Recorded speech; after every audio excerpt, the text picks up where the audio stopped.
తాకట్టులో ఉన్న బంగారాన్ని విడిపించి ఆ రోజున్న మార్కెట్ ధర కట్టి మిగిలిన డబ్బును మీకు అందిస్తుంది కొమ్మూరి గోల్డ్. నమస్కారం ముల్లపూడి గారు. నమస్కారం ముఖేష్ అంబానీ గారు. ముఖ్యంగా ఆగస్టు 12వ తేదీన సూర్యగ్రహణం ఉంది అని చెప్పి చెప్తా ఉన్నారు. సో ఇట్లా గ్రహణాలు వచ్చినప్పుడు బంగారం ధరలో కూడా ఏమైనా మార్పులు వస్తాయంటారా? బంగారం ధరలు అనేటటువంటిది గ్రహణం వల్ల మార్పులు పెద్దగా రావు, కానీ ముఖేష్ అంబానీ ప్రశ్నల వల్ల వస్తుంది. ఎందువల్లంటే బంగారం రేటు పెరుగుతుందా అని వెయిట్ చేసేవాళ్ళు ఉన్నారు, తగ్గుతుందా అని వెయిట్ చేసేవాళ్ళు ఉన్నారు, అమ్మేస్తున్నారు. ఖచ్చితంగా బంగారం మీద ఉంటుంది. ఎందువల్లంటే గ్రహణం ఎఫెక్ట్ ప్రతి వస్తువు మీద కూడా ఉంటుంది. నిజమా? అది ఎంతవరకు ఎలా సాధ్యం? అది నేను చెప్తాను, లాజికల్గా చెప్తాను. ఇప్పుడు గ్రహణాల వల్లే యుద్ధాలు జరుగుతాయి. ఇప్పుడు మా గోగినేని బాబు వీళ్ళు ఏమంటారంటే, గ్రహణాలు వస్తే ఇంట్లో గర్భిణీలు ఇంట్లో ఎఫెక్ట్ ఏమిటి? ఫుడ్ పార్టికల్స్ మీద వాళ్ళు ఆ జన విజ్ఞాన వేదిక వాళ్ళు ట్యాంక్ బండి మీదకి వచ్చి తిని మాకేం కాలేదు తిని మేము తింటున్నాం అంటారు. మన ఈవిడ అనంతలక్ష్మి గారు ఒక రోజు తింటే సరిపోదు నాయన, రోజు పేపర్ మీద లెడ్ అంటుకుని ఉంటుంది కదా, న్యూస్ పేపర్లో బజ్జీలు అమ్ముతారు, అది అమ్మినటువంటి దాని ఆ లెడ్ ఎలాగైతే ఆహార పదార్థాలు తిన్న తర్వాత లోహానికి వెళ్ళిపోయిన తర్వాత ఒకరోజుగా తర్వాత ఎలాగైతే ఎఫెక్ట్ ఇస్తుందో, నువ్వు సంవత్సరం ఎన్ని గ్రహణాలు వస్తాయో అన్నీ చెయ్యి, అప్పుడు తెలుస్తుంది దాని ఎఫెక్టు అని చెప్పారు. కరెక్టే. అంటే వీళ్ళు ఏంటంటే నియమాలు కొన్ని పెట్టుకున్నాము. గ్రహణాలు అనేటటువంటివి జరిగినప్పుడు కొన్ని ఉత్పాతాలు జరుగుతాయి. అర్త్క్వేక్స్ రావడానికి, ప్రకృతిలో మార్పు జరుగుతాయి. ఖగోళంలో జరిగేటటువంటి అంతరిక్షంలో జరిగేటటువంటి అద్భుతమైన విషయమే, అందరూ చూడొచ్చు. కానీ డెఫినెట్గా కొన్ని ప్రకోపాలు జరుగుతాయి. ఇప్పుడు మీరు చూడండి, గ్రహణం దగ్గరకు వస్తున్న కొద్దీ ఇరాన్ అమెరికా యుద్ధం ట్రంప్ విజృంభిస్తాడు చూడు. ముందు చెప్తున్నాను, మళ్ళీ కంపల్సరీ అది ఇంకా 6 నెలలు జరుగుద్ది. అసలు ముహూర్తం పెట్టిందే అప్పుడు ఆగస్టు 12, 2000 గ్రహణం దగ్గర నుంచే వస్తుంది. ఇప్పుడు అమెరికాలో ఒక స్ట్రాటజీ ఉంది. యుద్ధాలు ఎందుకు ఆపారనుకుంటున్నాం? ఆయన యొక్క అస్తిత్వం కోసం, ఆయన పోస్ట్ కోసం ఆపాడు ఆయన. అమెరికాలో ఉండే విధానం ఎలా అంటే భారతదేశంలా కాదు. 6 నెలలు రిపోర్టింగ్ ఇవ్వాలి ప్రెసిడెంట్ ఆఫ్ అమెరికా అయినా సరే. ఎవరికి ఇవ్వాలి? ప్రతిపక్షాలకి. ఇక్కడలాగా ఎవడష్టం వచ్చినట్టు కాదు. 6 నెలలు యుద్ధాలు ఇలాంటివి ఆ ఉత్పాతాలు జరిగితే ఆపకపోతే కనుక ప్రతిపక్షాలు అడుగుతాయి. ప్రతిపక్షాలు వాళ్ళ పవర్ పెరుగుతుంది. వాళ్ళ పవర్ పెరుగుతుంది కాబట్టి ఆయన ఏం చేశాడంటే ఏదో ఫేవర్ చేస్తున్నట్టుగా ఈ యొక్క MOU రాయించేసి వాళ్ళ చేత ఆపిచ్చేశాడు యుద్ధాన్ని.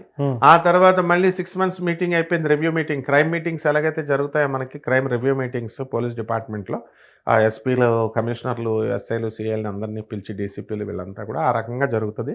ఆ తర్వాత మళ్ళీ 6 months తర్వాత మళ్ళీ యుద్ధం స్టార్ట్ అనమాట అప్పుడు. అందువల్ల ఎట్టి పరిస్థితుల్లో నేను ఛాలెంజ్ చేసి చెప్తున్నాను, ఈ సూర్యగ్రహణం తర్వాత అమెరికా డైరెక్ట్ అటాక్ చేస్తుంది ఇరాన్ మీద. ఇరాన్, ఇజ్రాయెల్, అమెరికా ట్రయాంగిల్ యుద్ధం. గెలిచేది ఎప్పటికీ అమెరికానే ఉంటుంది. ఆర్థిక మూలాల మీద కొట్టడానికే. అది బొక్క పడేది ఎవరికైనా అడగాల, ఇండియాకు బొక్క పడుతుంది. అంతేనా? ఎవరు ఎక్కడ యుద్ధాలు చేసినా బొక్క పడేది భారతదేశానికి. ఎందువలన అంటే రేట్లు పెరుగుతాయి అన్నమాట. అన్ని కూడా తినుబండారాలు. ఇప్పుడు వాళ్ళ మీద బాంబులు వేసుకున్నారు, దుబాయ్ మీద ఇరాన్ కూడా వేసుకున్నాడు. పెట్రోల్ రేటు పెరిగిందా లేదా? ఇండియాలో పెరిగిందా లేదా? బయట దేశాలు వదిలేయండి. అలాగే బంగారం రేటు తగ్గిందా లేదా? స్టాక్ మార్కెట్ తగ్గిందా లేదా? భారతదేశం వరల్డ్లోనే 3rd సూపర్ స్టార్గా ఎదుగుతోంది ఎకనామిక్ రంగంలో. ప్రగతిశీల ప్రయోజక తత్వం, ప్రోగ్రెస్ యూటిలైజేషన్ థీరీతో ముందుకు వస్తుంది. 1950లో ఇచ్చినటువంటి ప్రౌడ్ థీరీని కనుక అప్పటి ప్రధానులు కనుక ఇంప్లిమెంట్ ఇండియాలో చేసుండుంటే ఈ రోజున భారతదేశంలో రెసెషన్ లేదు. ట్రంప్ అమలు చేశాడు అమెరికాలో. ప్రభాత్ రంజన్ సర్కార్ గారు ఇచ్చినటువంటి ప్రోగ్రెస్ యూటిలైజేషన్ థీరీని ఓన్లీ అక్కడ అమెరికన్ గవర్నమెంట్ ఇంప్లిమెంట్ చేసింది. వేరేజ్ రష్యా చేయలేకపోయింది. అందువల్లనే ఎప్పుడు కూడా అమెరికా అగ్రరాజ్యం. ఆ తర్వాత ఈ యొక్క గ్రహణం తర్వాత ఒక హీరో బయలుదేరతాడు. ఆ హీరో ఎవరో తెలుసా? అతను వచ్చాడంటే ఇరాన్, అమెరికా, ఇజ్రాయెల్ వార్ టపక్మన ఆగిపోద్ది. ఎవరా హీరో? ఆయనే కిమ్. North Korea. వీళ్ళు కొట్టుకుంటుంటే ఆయన గంగర్లు ఎత్తిపోతున్నాడు. ఏంటి నన్ను పిలవట్లేదేంటి అని.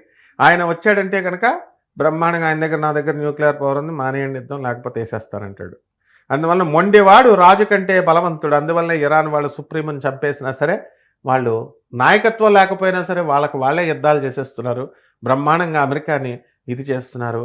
ఇరాన్ ఎంత కట్టడి చేయాలన్నా ఇరాన్ని అమెరికా చేయలేకపోయింది. స్ట్రైట్ ఆఫ్ హార్మోజ్ దగ్గర మొత్తం పెట్రోల్ వాహనాలు చెకింగ్ ఇవన్నీ వెళ్లకుండా ఇరాన్ ఆపగలిగింది. ఏదో అమెరికా ఇప్పుడు కొంచెం దాని మీద కొంచెం ఆధిపత్యం తెచ్చుకుంది. అయినప్పటికీ కూడా అమెరికా ఆపగలుగుతుందా? ఆపలేదు. ఇదంతా కూడా గ్రహణం ఎఫెక్టే. చిన్న దేశాలు పెద్ద దేశాలను కొట్టేస్తాయి. గ్రహణాలు ఏం చేస్తాయంటే ఎక్కువ ఇవి చేస్తాయి.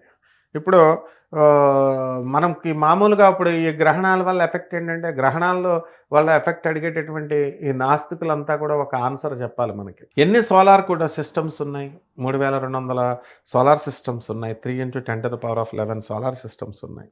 మరి ఆ గ్రహాలన్నీ కూడా వీళ్ళేదో చూసేసినట్టు, ఈ భూమి ఒకటే ఉన్నట్టు, దగ్గరున్నట్టు, ఈ భూమి గురించి చెప్పేసినట్టు చెప్పేస్తున్నారు. శుక్రయానికి వెళుతున్నాము, చంద్రయానికి వెళుతున్నాము, ఏ గ్రహము ఎంత స్పీడ్తో వెళుతున్నామో ఆ స్పీడ్ని, ఆ వెలాసిటీని దేంతో కొలుస్తున్నామో వీళ్ళు చెప్పాలి. దాని మ్యాగ్నిట్యూడ్ మనం చెప్తాం, యూనిట్స్ చెప్పాలి. నేను మొదటి నుంచి చెప్తున్నాను. అందువల్ల ఆ నాసా లైవ్ రిపోర్ట్స్, ఆ నాసా వాళ్ళ ఆ ప్లాట్ఫారం మీద చేసేటటువంటి ఉద్యోగం చేసే వాళ్ళు మాత్రమే చెప్తారు. మామూలు సాఫ్ట్వేర్ ఇంజనీర్లు, మామూలు వాళ్ళకి తెలియదు కదా. మరి వీళ్ళు ఏమీ లేకుండా అసలు డైనోసార్ని చూసామా? ఇప్పుడు ఉన్నటువంటి జంతుజాలాన్ని చూసామా? 84 లక్షల జీవరాశులు ఉన్నాయి. పాములను, అన్ని రకాల పాములను చూసామా? ఏమీ లేకుండా కేవలం తుష్కమైనటువంటి వాదనతో నాస్తికులు ఏం కాదు గ్రహణం అని వాళ్ళు అంటారు. వీళ్ళేమో రెచ్చిపోయి ఈ నియమాలు చేసేలా, ఈ హోమాలు చేసేలా అని వీళ్ళు చెప్తారు. అందువల్ల ఇద్దరు కలిసి దేశాన్ని భ్రష్టు పట్టించేస్తున్నారు. నాస్తికులు భ్రష్టు పట్టించేస్తున్నారు. ఈ యొక్క పంతులు గారులు అవనండి, జ్యోతిష్కులు అవనండి, అక్కడెక్కడో జరిగితే మరి రేషనల్గా చెప్పాలి కదా. రేషనల్గా, హేతుబద్ధంగా, లాజికల్గా చెప్పాలి. లాజికల్ కన్సిస్టెంట్ సైంటిఫిక్ అప్రోచ్తో చెప్పాలి. గ్రహాలు వచ్చేస్తే మీద పడిపోతాయి, చచ్చిపోతారు, లేకపోతే ఏవో జరిగిపోతాయి అంటే ఖగోళ శాస్త్రంలో సముద్రాలు పొంగుతాయి, జలప్రళయాలు రావడానికి అవకాశాలు ఉంటాయి. భూమి పోల్స్ దగ్గర అంతా కూడా మారినాయి.